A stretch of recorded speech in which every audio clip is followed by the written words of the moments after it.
નમસ્કાર વિદ્યાર્થી મિત્રો, ગૌણ સેવા પસંદગી મંડળ દ્વારા જે સ્કોર કાર્ડ ડિક્લેર કરવામાં આવ્યા એના પછી ઘણા બધા વિદ્યાર્થીઓ ટેન્શનમાં આવી ગયા કે ભાઈ હવે મેરિટમાં આવશું કે નહીં આવી, કારણ કે ઘણા બધાને આમ તમે વધારે માર્ક્સ જોયા છે એટલે તમે ટેન્શનમાં ક્યાંક ને ક્યાંક આવી ગયા છો, બરાબર. પણ એ ટેન્શનને સાઈડમાં મૂકી અને જે છે એ તૈયારીમાં ધ્યાન આપો ભાઈ, બરાબર. હવે કેટલા માર્ક્સ છે મેરિટ અટકે ના કહી શકાય, પણ 40 થી નીચા છે એમનો ચાન્સ ઓછો છે, 40 થી વધારે છે એમને મહેનત કરવી જોઈએ, બરાબર. કારણ કે બીજી પરીક્ષામાં તમને કામ આવવાનું જ છે. ઓકે, અત્યારે એ વાતમાં આપણે નથી પડતા કે મેરિટ કેટલું અટકશે, બરાબર. ફરીને પાછી એની એ વાત ઉપર આપણે નથી આવતા કે મેરિટ કેટલે અટકશે. રેડી? અને મેરિટ વિશે મેં તમને લાસ્ટમાં એક વિડીયો આપેલો જ છે મેરિટ બાબતે, બરાબર, કે કેટલું તમારું કટ ઓફ રહેશે એવો એક વિડીયો મેં તમને આપેલો જ છે, એ જોઈ લેજો, બરાબર. 7 મિનિટનો છે. કેટલી મિનિટનો છે? 7 મિનિટનો છે, બરાબર. તો તમને આના એન્ડ સ્ક્રીનમાં પણ આપી દઈશ, આ વિડીયો પૂરો થાય એટલે તમને મળી જશે, ઉપર આઈ બટનમાં પણ આપી દઉં, બરાબર, જોવો હોય તો. પણ અહીંયા આપણે વાત કરવાના છીએ કે ગ્રુપ બી. હવે જો મોસ્ટ ઓફ વિદ્યાર્થી જે છે કે જેને બી નો ચાન્સ એવું લાગી રહ્યું છે, બરાબર, મોસ્ટ ઓફ વિદ્યાર્થીઓને એવું લાગી રહ્યું છે કે ગ્રુપ બી માં આપણો ચાન્સ છે, બરાબર. તો ગ્રુપ બી નો આપણે અભ્યાસક્રમની ચર્ચા કરવાના છીએ. ઓકે, તો અભ્યાસક્રમ જોવાના છીએ. ઓકે, તો જોઈએ ગુજરાત ગૌણ સેવા પસંદગી મંડળ ગાંધીનગર દ્વારા જાહેરાત ક્રમાંક 212 નો જે અભ્યાસક્રમ છે મુખ્ય પરીક્ષાનો, બરાબર, મુખ્ય પરીક્ષાનો જે અભ્યાસક્રમ છે 120 મિનિટ એટલે કે 2 કલાકનો સમય હશે. ઓકે, અને કેટલા પ્રશ્નો હશે? 200 પ્રશ્નો હશે, એમસીક્યુ બેઝ હશે, બરાબર છે. બીજી વસ્તુ કે હવે આ પરીક્ષા ઓનલાઈન લેવાશે કે ઓફલાઈન લેવાશે, આવો પણ પ્રશ્ન છે, બરાબર. આ પરીક્ષા ઓનલાઈન લેવાશે કે ઓફલાઈન લેવાશે, આ પણ પ્રશ્ન છે, બરાબર. તો જે લાસ્ટમાં તમે જોયું હશે કે હસમુખ પટેલ સાહેબનો એક ઇન્ટરવ્યુ અત્યારે વાયરલ થઈ રહ્યો છે, એમાં એવું કહે છે કે ભાઈ ગ્રુપ બી ની જે એક્ઝામ છે અમે ઓનલાઈન લેશું, પણ એ ઇન્ટરવ્યુ ખૂબ જૂનો છે, બરાબર. એટલે શક્યતા હવે ક્યાંક ને ક્યાંક ઓફલાઈન ની પણ લાગી રહી છે કે ઓફલાઈન એક્ઝામ યોજાય તો વિદ્યાર્થીઓના હિતમાં છે, કારણ કે સીબીઆરટી પદ્ધતિ જે છે, બરાબર, એ ક્યાંક ને ક્યાંક એવું કહી શકાય કે વિદ્યાર્થીઓ સાથે અન્યાય થઈ રહ્યો છે, બરાબર. કારણ કે જાદુ કહેવાય ને કે ભાઈ રાજાને રંક બનાવે છે ને રંકને રાજા બનાવીને મૂકી દે છે, બરાબર. એટલે ક્યાંક ને ક્યાંક આ સીબીઆરટી પદ્ધતિ નાબૂદ કરવી જોઈએ અને જે ઓફલાઈન છે ને ઓફલાઈન એક્ઝામ યોજાવી જોઈએ.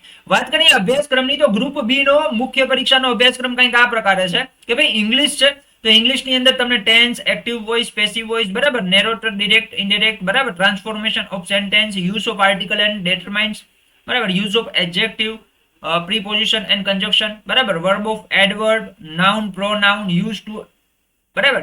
તો આવા બધા જે પ્રશ્નો છે તમને અહીંયાથી પૂછાવાના છે. એનું વેટેજ કેટલું છે તો કે 20 ગુણનું વેટેજ છે, એમસીક્યુ બેઝ પરીક્ષા છે તમારી. ઓકે, એના પછી આવે છે ગુજરાતી, બરાબર.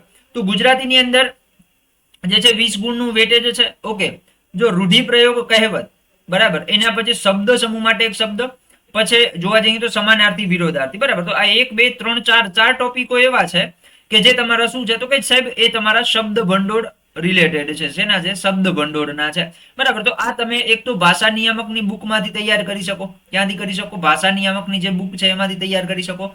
ધોરણ 5 થી કરી અને 12 ના પાઠ્યપુસ્તકમાંથી આ શબ્દ ભંડોળ તૈયાર કરી શકો, બરાબર. અને વ્યાકરણ છે, સમાસ, છંદ, અલંકાર, ઓકે, જોડણી શુદ્ધિ, ઓકે, લેખન શુદ્ધિ અને સંધિ. આ 3 અને 3 6 ટોપિકો એવા છે કે જે વ્યાકરણના છે. કેવા છે? 6 ટોપિક એવા છે કે જે વ્યાકરણના છે. ઓકે, એટલે ટોટલ 10 ટોપિક છે. એક ટોપિકમાંથી 2 ગુણનું પૂછાય એવું આપણે માનીને ચાલીએ. 20 ગુણ છે અને 10 ટોપિક છે.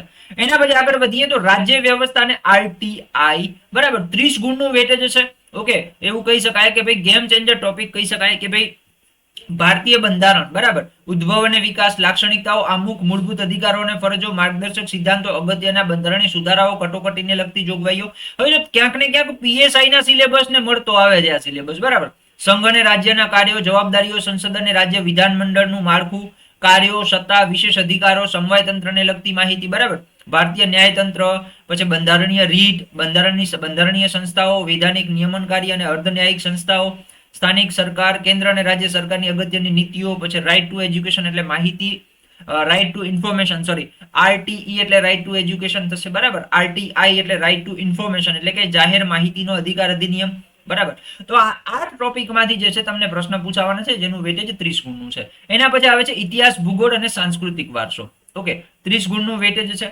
ઇતિહાસનો અભ્યાસક્રમ તમને આપેલો છે. ક્યાંક ને ક્યાંક તમારો જે એવું કહી શકાય કે પીએસઆઈ ના સિલેબસ ને મળતો આવતો સિલેબસ છે, બરાબર. જે સિંધુ ખીણની સભ્યતા છે, વૈદિક યુગ છે, ગુજરાતના રાજવંશો છે, બરાબર. એમાં સોલંકી, મૈત્રક અને વાઘેલા વંશ. 1857 નો ભારતનો સ્વતંત્ર સંગ્રામ છે, એનો ઉદ્ભવ, સ્વરૂપ ને કારણો, બરાબર. એનું મહત્વ, ગુજરાતના સંદર્ભમાં જે પણ કઈ અગત્યની માહિતી છે. પછી 19મી સદીમાં ભારત અને ગુજરાતમાં ધાર્મિક અને સામાજિક સુધારાના આંદોલનો, ભારતની સ્વતંત્રતા માટેની ચળવળો, બરાબર. મહાત્મા ગાંધીજીના એકાદશ વ્રતો એટલે કે 11 મહાવ્રતો. ઓકે. સૌરાષ્ટ્ર, કચ્છ અને ગુજરાતના દેશી રાજ્યોને, બરાબર, રાજ્યોનો આઝાદી પછી સંઘમાં વિલીનીકરણની ઘટનાઓ, મહાગુજરાત આંદોલન, બરાબર. તો આ બધા ઇતિહાસના ટોપિકો છે. પછી ભારત અને ગુજરાતનો સાંસ્કૃતિક વારસો. ઓકે. શિલ્પ, ગુજરાતના મેળાઓ, ઉત્સવો, ખાણીપીણી, પોશાક અને પરંપરાઓ.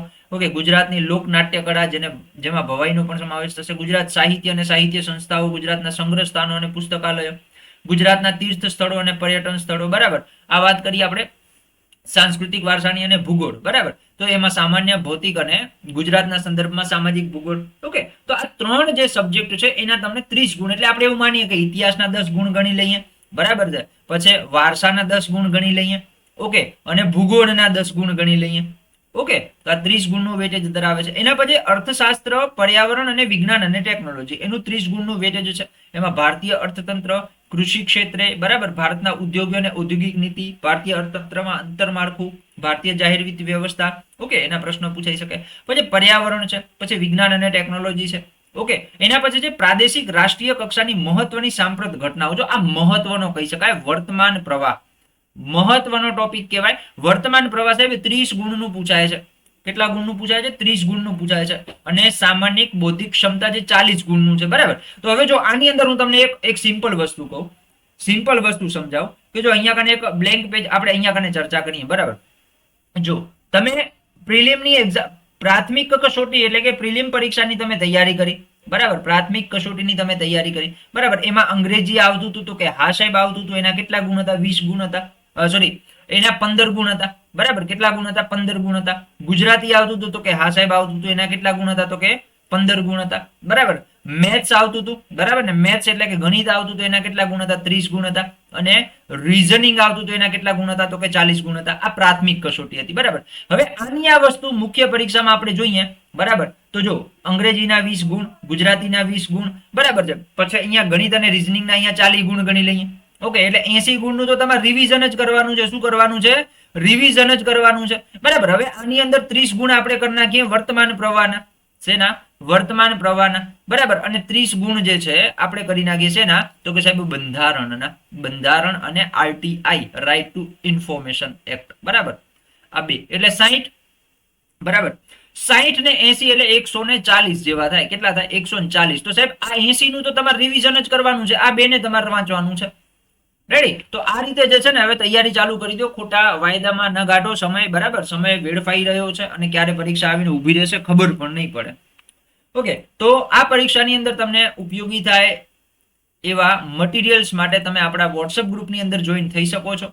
જોડાઈ જાઓ આપણા વોટ્સઅપ ગ્રુપની અંદર. ડિસ્ક્રિપ્શન બોક્સની અંદર તમને જે છે એની લિંક મળી જશે. અને વોટ્સઅપ ગ્રુપની અંદર હું તમને આ અભ્યાસક્રમની પીડીએફ જે છે એ આજે મોકલાવી દઈશ. ઓકે. ચલો, તો આવી અવનવી માહિતી માટે જોડાયેલા રહો આપણી યુટ્યુબ ચેનલ પથદર્શક સાથે. જય હિન્દ એન્ડ જય ભારત.